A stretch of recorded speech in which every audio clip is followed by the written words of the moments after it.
গদাই 9 বছরের হয়েছে, পইতে দিতে হবে। বড় ভাই রামকুমারই এখন বাড়ির কর্তা, তিনি ব্যবস্থা করলেন। গদাই কিন্তু এক বায়না ধরে বসল, তার দাইমা ধনী কামরানিকে ভিক্ষে মা করতে হবে। পৈতের পর যার কাছে প্রথম ভিক্ষে নেয় সেই ভিক্ষে মা হয়।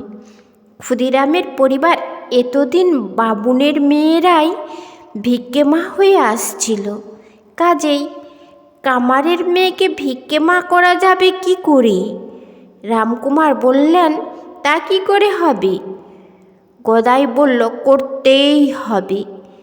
আমি যে তাকে কথা দিয়েছি, একবার কথা দিলে তা আর নড়চড় করা যায় কখনো?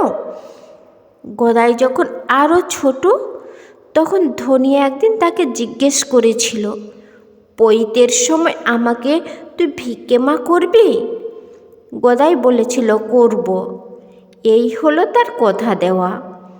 তার ছেলে মানুষ অমন কত কি বলে, সে কথা ধরে থাকলে চলে?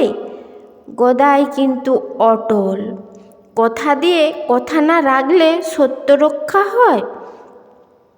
গদাইয়ের জেদ দেখে সবাই শেষে রাজি হলো। পৈতে হলো, ধনী ভিক্ষে মা হলো। ধনীর কি আনন্দ তখন!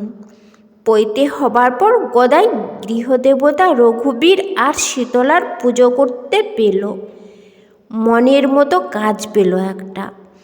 পুজোয় বসে গদাই রঘুবীরের চিন্তা এত গভীরভাবে করত যে তার আর বাইরের হুঁশ থাকতো না। নিজের ভেতর তখন রঘুবীরকে দেখতে পেত।